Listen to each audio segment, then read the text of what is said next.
여기서 보면 이름을 강하게 짓고 약하게 짓는 차이는 뭐냐면, 이 강한 이름은 바로 임금왕, 큰대, 나라구, 그 다음에 자체적으로 한울천, 나라조, 나라한, 그 다음에 계집 희자가 엄청나게 강한 이름으로 보면 돼요.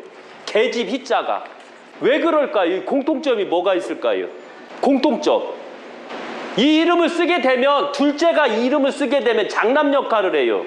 셋째가 이 이름을 쓰게 되면 형이 일찍 죽어버려요. 이 이름을 쓰게 되면 실제 그래요, 실제. 왜? 형이 짓눌려 버리니까. 그래서 항시 이름을 질 때는 첫째한테는 첫째 이름, 둘째는 둘째 이름, 셋째는 셋째 이름이 있는데, 안타깝게도 그걸 무시하고 첫째 이름, 이건 다 첫째 이름이거든요.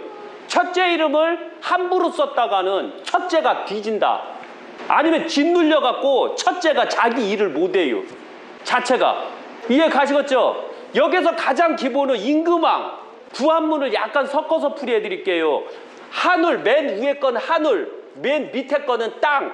그리고 이것은 중심을 뜻하고, 중심에 명확하게 하늘과 땅, 중심, 내 마음을 명확하게 하나로 일통시켰다라는 의미를 둘 수가 있어요. 임금 왕자가 그래요.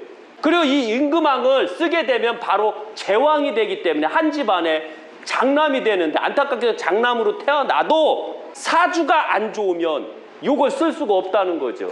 그래서 바로 약한 이름인 어질년, 어지린으로 써주는 게, 그것은 장남이 써도 되지만 바로 사주가 약하면 이 임금왕자를 쓸 수가 없어요. 그리고 큰데도 사주가 약하면 쓸 수가 없어요. 큰데는 바로 한울, 무조건 하나는 한울로 풀이하는 게 한울. 한울 아래 큰 사람과 작은 사람이 서 있다라는 의미를 둬요. 그래서 인간이 이렇게 서 있으면 큰데가 되는 거거든요, 이게. 그리고 작은 사람, 양과 음이 하나로 어울린다라는 의미를 둘 수가 있어요. 이걸 정확하게 알면, 그래서 바로 큰대자를 쓰게 되면 당당하고 웅장하고 대범한 사람이라고 풀이하는 게요. 그런데 어떠한 뜻은 없어요. 임금왕자는 뜻이 있는데, 큰대는 큰 사람이라는 뜻이요. 얼마나 큰지는 그 다음 자에서 붙여줘야 된다는 거죠. 그래서 큰 사람, 그 다음에 나라국은 나라의 성 안에 백성도 있고, 백성을 다스리는 임금이 나라 성 안에 나라가 있다라는 의미를 둬요. 그래서 장남을 뜻해요. 그 다음에 계집이자, 이게 참 재밌는 뜻이거든요. 왜냐하면 여자 뒤에 신하가 졸졸졸 쫓아다니면 누구를 뜻해요? 이건 신하신인데 누구를 뜻해요? 왕비. 이 자를 쓰면서 왕비가 돼요. 내가 만약에 이름이 강한데 내가 성공을 못하면 그건 내 배우자 이름에 문제가 있어서 그래요. 내가 왕이면 내 배우자 이름은 바로 왕비를 드려야지만 바로 내가 클 수가 있다라는 거 잊지 마세요. 그 이름이 큰 여자분들은 바로 요런 걸 생각을 하셔야 돼요. 그 다음에 바로 이 한울천이요. 한울천은 바로 하늘과 땅 아래도 위에도 양과 음이 명확하게 선을 잡고 단단하게 고정시킨다라는 의미를 둬요. 이거 자체. 그러나 여기서 땅이 아니라 이 중간은 구름을 상징해요. 하늘과 구름 사이에 명확하고 양과 음이 서 있다라는 의미를 둬서 이것은 하늘을 뜻하는 겨. 그래서 한울천이 되는 거예요. 이건 구한문법이에요. 파법하고 같이 어울려서. 나라조, 그 다음에 한나라 한은 엄청 큰 이름이에요. 나라자가 들어간 건 절대로 사주가, 특히 시지가 약한 자는 집어넣을 수가 없고, 관상이 빈약해도 집어넣을 수가 없어요, 자체가. 그러면 여기에서 이제 잠깐 나와봐 주시겠어요? 예. 그리고 같이 나와봐 주시겠어요? 여기 딱 방송 나가도 되죠? 네? 저 앞에 이미 다 팔렸던 분이라 저쪽 옆에 서주세요. 똑바로 이렇게 딱 쓰고 꿀리면 안 돼요. 이분은 정승관상이에요. 이분이. 이 정승관상들은 이 코가 커요.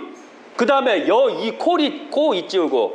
옆에 약간만 하면 여기가 울퉁불퉁하지가 않아요. 울퉁불퉁하지가 않아요. 보셨죠? 그리고 골격이 커요, 이렇게 보시고. 예. 그 다음에 일반 평민관상은 코가 울퉁불퉁해요. 그리고 코가 삐죽하기 때문에 대인적이지가 못해요. 그런데 이 코가 크면 대인적이요. 그리고 귓볼이 기가 막히게 늘어졌죠. 두 분 다 귀는 다 귀한 상이요. 근데 여기서 더 재밌는 건 어느 기가 임금기일까요? 임금기. 이분께서 임금기를 가지셨어요. 이분은 정승인데도 불구하고 기가 얇아요. 기가 얇으면 정승이 될 수가 없어요. 이해 가시겠죠? 왜? 기가 나풀나풀거려요. 잘못하면 이리 왔다 저리 왔다 이리 왔다 저리 왔다 할 수가 있어요. 근데 이분께서 기가 두꺼워요. 그러니까 이리 왔다 저리 왔다 이리 왔다 저리 왔다 하지가 않아요. 여기서 또 하나 배웠죠? 기가 얇으면 이리 왔다 저리 왔다 이리 왔다 저리 왔다 하고, 기가 두꺼우면 이리 왔다 저리 왔다 안 한다는 점이죠. 그래서 바로 정승관상을 타고났는데도 정승이 못된 이유가 바로 요 기 때문에 그래요.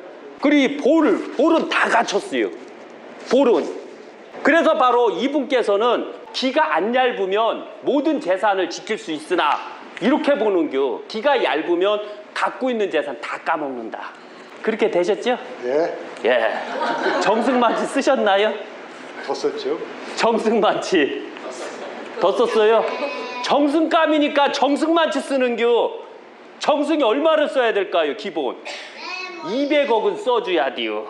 200억 썼나요? 꼭 그만큼 썼어요. 아, 그만치? 예, 정승이라. 근데 이분은 정승이 아니어서 그만치 못 써요. 예, 죄송해요. 그래서 관상을 볼 때 어떤 관상이 더 좋냐. 그래서 바로 요분 관상하고 이분 관상을 봤을 때 요 이름을 쓸 때 큰 이름은 어떤 분이 써야 될까요?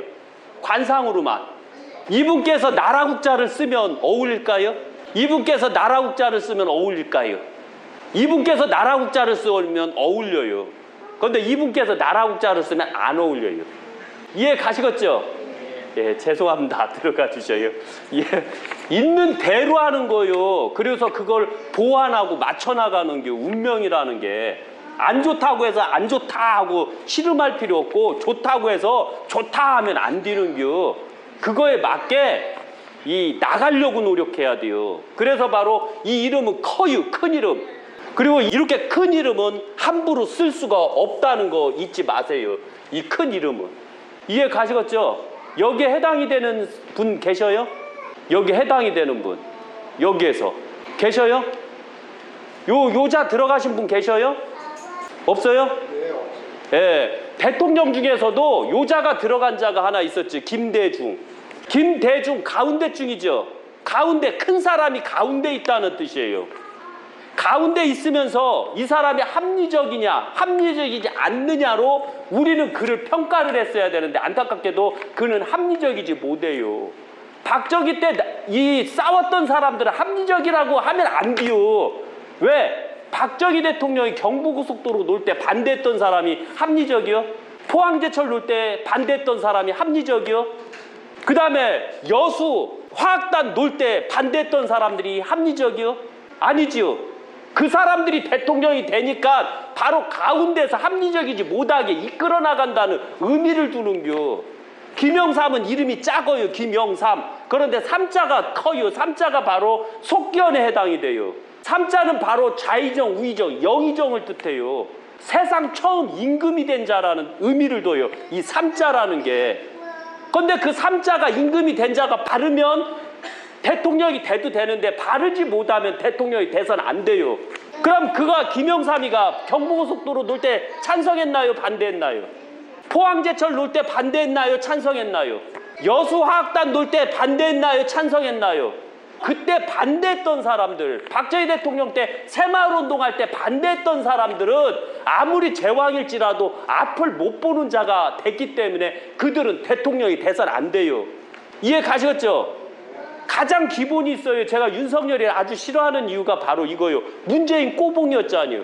문재인 꼬봉이었기 때문에 제가 윤석열이를 싫어한다는 얘기요. 왜? 그는 바르지 못한 걸 배웠기 때문에. 이해 가시겠죠?